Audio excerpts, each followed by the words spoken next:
Hi everyone, in today's video I wanted to go over sketching with you, a couple of the basics and then actually a few nice little tips and tricks that sort of help you along the way. So with Fusion, the sort of two general ways to go about modeling things is one is you can use sketching and then two is you can use some shapes that are already built in.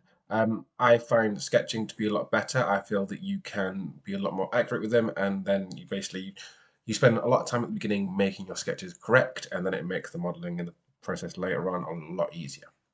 So to create a sketch, you can either go to this icon here, create sketch, or go to create and create sketch. So when you do that, you obviously can then choose a plane to go on. Just for this example, I'll just click on down there, and it will snap back to overhead view, sort of in 2D. It's worth pointing out as well, if you have got a body, you can do a sketch. Providing the surface is flat, you can do a sketch on a flat surface as well. So first of all, you're going to get your sketch palette, which is this thing here. Typically, it'll arrive on the right-hand side of your screen. You can move it around wherever you want to. I tend to just leave it there. Sometimes it's worth just minimizing it like that as well. So just have a look at this. So a few things to look at. First of all, line type. So you've got construction and you've got center line. So if I were to create a line, so if I hit L on my keyboard, which is the shortcut for L, and just draw a line like that, and hit E to end the command, that's just a regular line. But I'm going to do the same again, just do another line like that. But say if I want it to be a construction line, if I select it and then click on construction like that, that means that when I were to extrude or to do something with it, it will ignore that line. I could also have center lines. If I click on that and go to center line, that means that if I were to, for example, go to mirror and select my object, automatically it already selects that mirror line because it assumes any center line is going to be the mirror line of something. So that's why that center line is there. It's a relatively new feature, but quite useful. It saves you clicking around, which, okay, in this instance would save me like a second, but when you're doing a lot of it, it does save quite a bit of time. You can always change the type of line, so I could put it back to that line. If I do it, if I want to just turn it off to a normal line, I can just uncheck it and it's back to a normal line again. Easy. So then you have got a sketch grid. So if you can untick that, it just means your grid disappears. I find if you're going to be accurate, you kind of want that grid line on there. Again, kind of down to preference. Snap. So at the minute I've got it turned off, but what will happen if I go back onto line, you'll see it's just snapping onto each one of those grids. A lot of the time, very, very helpful, but sometimes, say for example, I know I want to start there, but I want to go in between.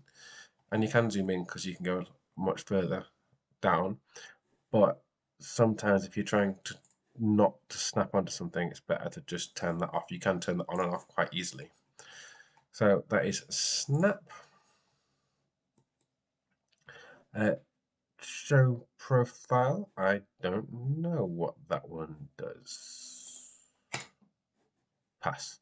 Then things like show points, dimensions, constraints. What these will do is show points is basically, if you just had a crash, I think my cat has just decided to jump off something. So apologies for that. Points are the little bits at the end, so you can get those off. Sometimes if you're trying to make things line up and it isn't actually touching, those points can be a bit deceptive. Sometimes you think, oh, but it looks like it's touching, but if you turn the points off, they're not. So that's worth on there. Dimensions, I haven't got any dimensions on there yet, but in fact, let me just quickly do that now and I'll show you. So say I've got that there, but say if I've got loads of dimensions on a complex drawing, it gets in the way, you can just turn that off and on. Constraints, so I've actually got a couple of constraints already on my sketches here. Okay, so you can see those little symbols means there's a constraint. I can turn that off like that. And then show projected geometry. So if I've got a body and I'm trying to reference it, if you project it, so you press like P on your keyboard to project it, and typically that'll make something go purple. So let me just show you quickly. Let's say, for example, do circle. Let's just bring that up. And then say I am going to create a sketch here and I want to reference that, so hit P on my keyboard, project, like that, I have to turn my body off. That's my projected thing, but say if I don't want that on, I can just untick that as well. And then the last one, which is something I don't use a great deal, which is 3D sketching. So I always have it unchecked to begin with. If you turn it on, you have to finish sketch and then start the sketch again. So that it's, oh no, let's create a new sketch. There we go. So now it hasn't snapped into place, and the difference being now if I go online, you get this different axis point, focal point, so that you can sketch in all different planes. I tend to avoid using it. If you watch the shoe tutorial, I used it a little bit, but I'd set up loads of constraints to make it a lot more easy to control. I find it a little bit of a pain personally. I'm not very good at using it, so I never choose to use it. But it is there, and some people are very good at it. Okay, so that's sort of like the basics of sketching. Let's just get rid of one of these. We've got a fresh document. Okay, so yeah, that is the basics of sketching. So say now I'm going to create a sketch and I'm going to go on this front plane here. And with your sketching, so you get sort of your most common tools are up here, or you go into create, and then you've got your different kinds of shapes, lines, and commands that you can do. Everything down to here are essentially lines and shapes and text that you can do. And then down here, mirrors, patterns, projections are extra commands. There are some keyboard shortcuts. You'll find it with the letters that appear there. So there is for line, there is for rectangle, and there is for circle. But I don't think there are any others. Let's have a quick check. No. Yeah, so it's just line, rectangle, and circle. Just to show you with rectangle, if I go R, it does 2-point rectangle. But then what I can do is I can come up here and change it to a different kind of rectangle if I want to. So when you're sketching, so keep an eye on this sketch palette here, is it will change depending on the sort of shape that you're doing. So you get different options. So line, you just get center line, construction line. Rectangle, you've got 2-point rectangle, 3-point rectangle, and center rectangle. So 2-point rectangle will just be corner to corner.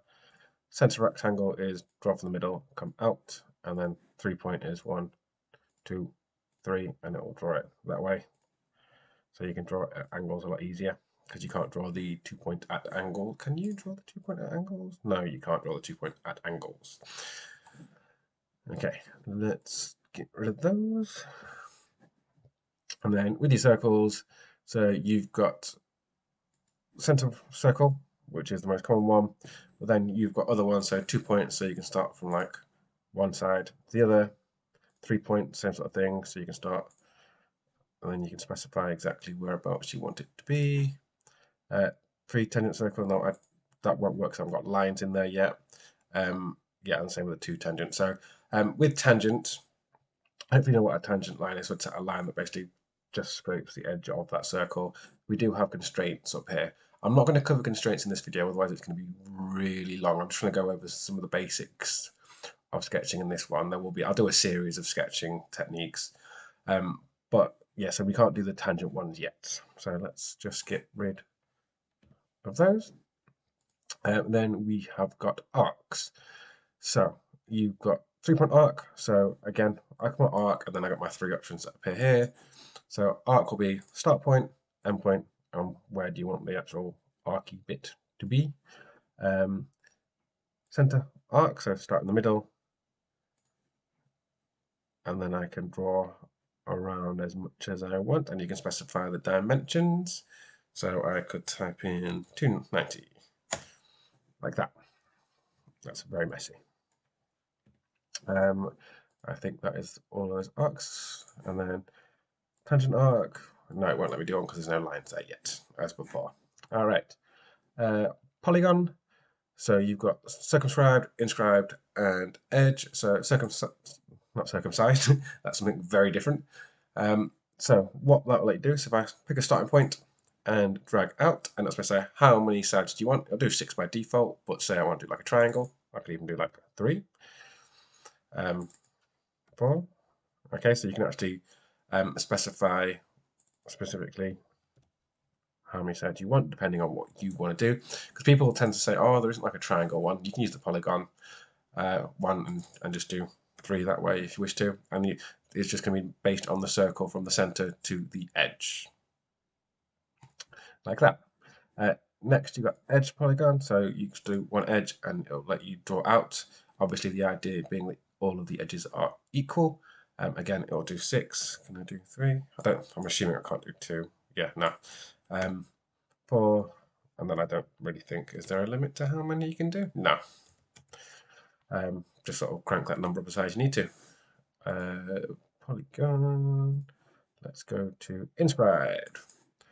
So this time it's with the circle being around the outside. So circumscribed, obviously with the circle being around the inside, and inscribed is the circle being around the outside. Both work in exactly the same way.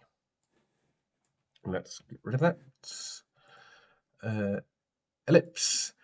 Okay, so there's just one kind of ellipse. There's no extra sort of bit that appears. So I can just click, click, and then I can drag and decide what sort of distance I want. So let's do 200. And then what I might be able to do, can I change that dimension? I can, yeah. So basically what you can do is control what, let's do, yeah, so you can change the height and the width of these two lines here, and that'll let you do that. There's no other tools around ellipses. Slot, which is super useful. I particularly use center to center slot quite a lot, particularly with if I'm doing like modeling for like game parts and that sort of thing. So you do center, center, and then come out. And what it's doing is you're doing the center. So obviously it's a circle, and this circle connected with a rectangle. What you're basing it around the middle of said circle, basically. Center point slot. So you're going from the center to the end, and then you essentially have the same thing at the end of it. Overall slot, so click, click, and then we're just basically doing the whole height, so we're not so much doing center to center, you're just going to measure the overall shape of it. 3-point arc slot, so again, we're going to do center to center and come up like that, which is super useful. So you're still doing like we're doing with the arc before, where you start with start point, end point, and middle point. So start, end, middle, and then you drag how big you want that arc to be, depending on what you want to do. And then last one, center point arc slot. So click, click, and then we'll do the center point there. And again, it's the same way as the arc tool for doing basically how far around you want it to go. So really useful. I use the slot tool a lot, particularly the center to center is a very commonly used one that I do. What else have we got? Spline. So fit point spline is essentially like freehand drawing, basically. So you can click and drag like that. Now, the only thing I'm going to say with this is make sure once you've done, what I tend to do when I'm finished with the tool is I just hit escape, because it cancels the tool. But with fit point spline, you can't do that. You need to click, do all your modeling, and then hit the arrow, and then hit escape.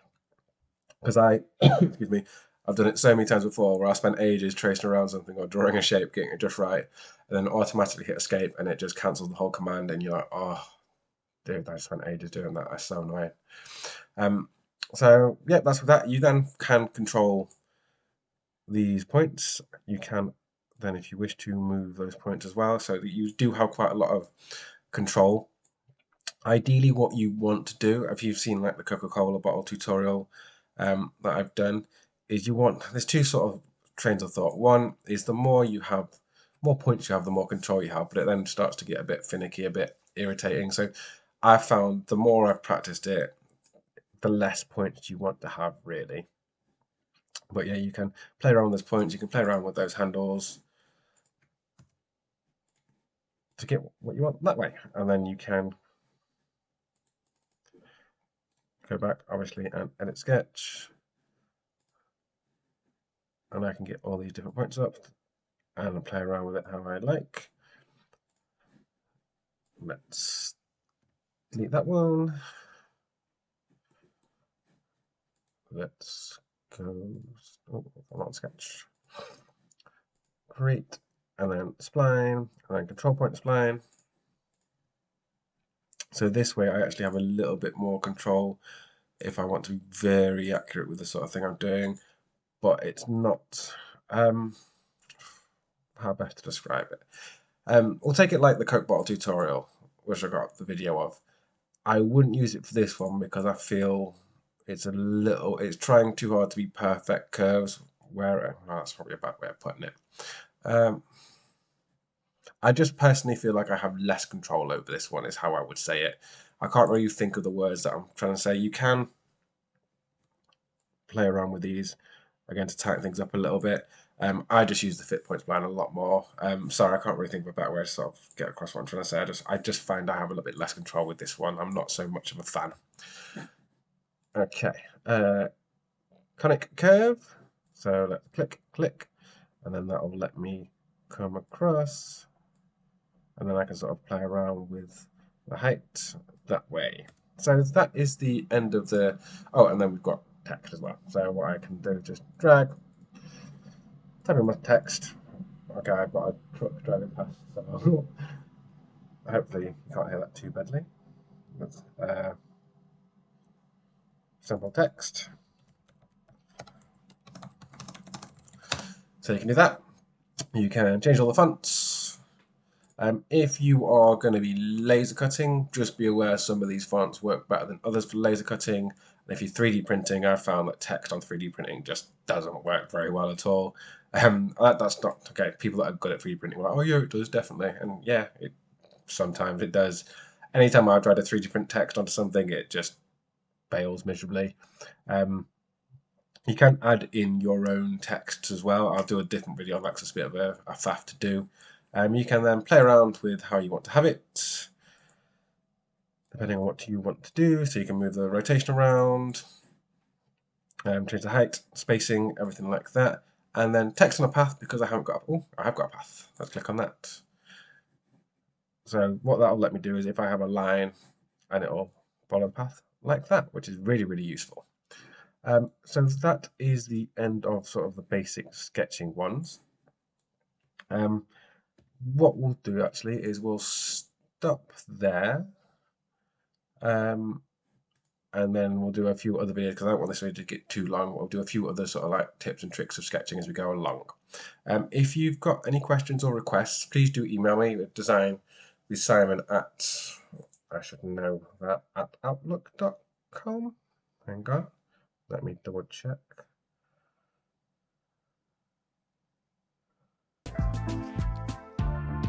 Yeah, designwithsimon at outlook.com if you've got any requests.